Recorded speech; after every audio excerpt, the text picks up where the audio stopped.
Polemik tanah musnah tak kunjung selesai. Warga terdampak tol Semarang Demak kembali demo karena dikabarkan lahannya dihargai 30% dari nilai pasaran. Sedangkan Presiden dan Menteri PUPR pernah mengatakan bahwa lahan warga akan diapraisal seperti biasa. Lalu dari mana munculnya 30% dari nilai pasaran sehingga membuat warga demo di depan kantor Gubernur Jawa Tengah? Berikut ini informasi selengkapnya.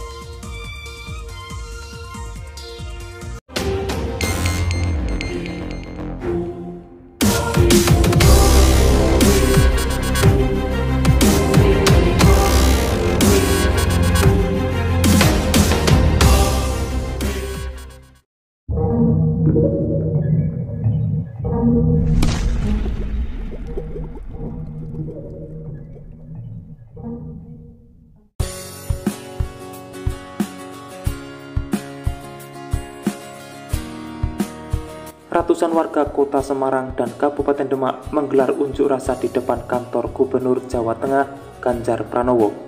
Warga menolak uang ganti rugi pembebasan lahan mereka untuk tol Semarang Demak dengan mekanisme tanah musnah. Aksi tersebut berlangsung pada Senin 31 Juli 2023 lalu sekitar pukul 9 waktu Indonesia Barat. Ada ratusan warga yang hadir dengan menamakan diri Aliansi Masyarakat Terdampak Tol Semarang Demak. Mereka membawa poster penolakan tanah musnah. Salah satu peserta dari mobil komando juga mengungkit kedatangan Presiden Jokowi dan Menteri PUPR Basuki Hadimulyono yang pernah mengatakan tanah warga akan dibayar normal. Warga menolak mekanisme Perpres 52 tahun 2022 dan Perpres 27 tahun 2023 yang merupakan skema penggantian dengan nilai 30% dari harga pasaran. Dengan penggantian skema ganti rugi yang layak dan adil sesuai Undang-Undang Nomor 2 Tahun 2022. Kepala Desa Bendono Demak Agus Salim yang juga mengikuti aksi tersebut mengatakan hingga kini belum ada kepastian terkait pembebasan lahan di wilayahnya untuk tol Semarang Demak. Di wilayahnya ada sekitar 80 hektar milik 110 warga yang bakal terdampak.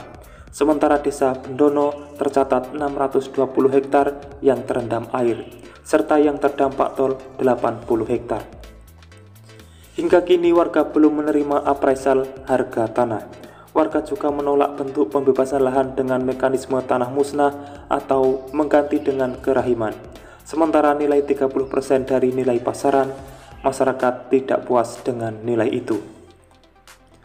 Tuntutan warga sebenarnya tidak berlebihan, hanya ingin perhatian pemerintah atas tanahnya yang terkena untuk proyek tol Semarang Demak.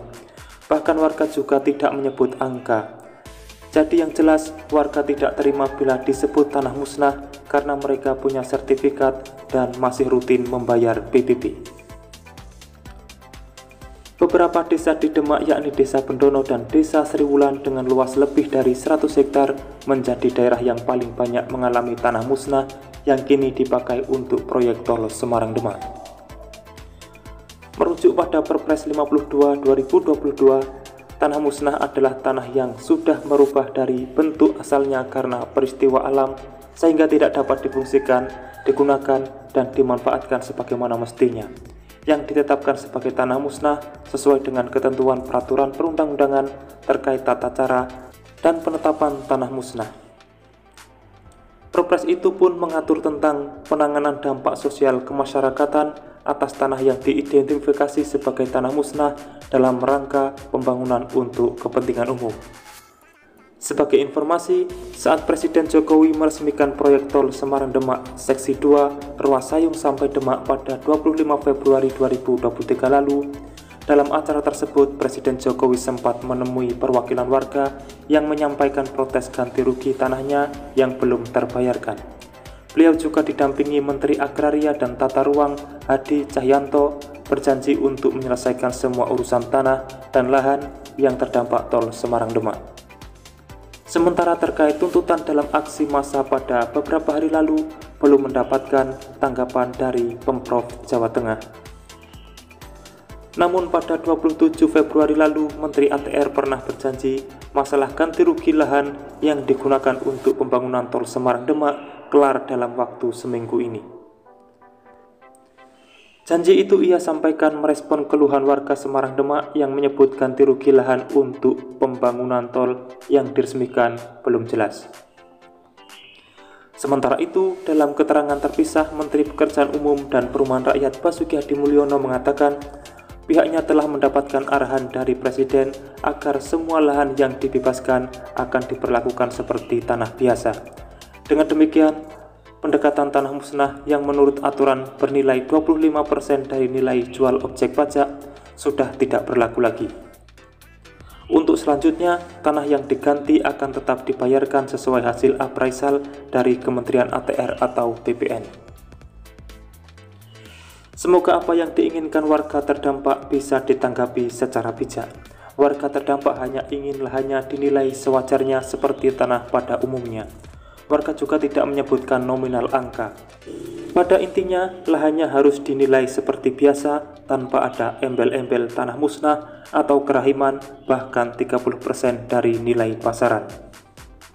Itulah informasi terkini yang bisa saya sampaikan untuk saat ini, dan terima kasih telah menonton. Saya pamit undur diri dan wassalamualaikum warahmatullahi wabarakatuh. Sampai bertemu di kabar menarik selanjutnya.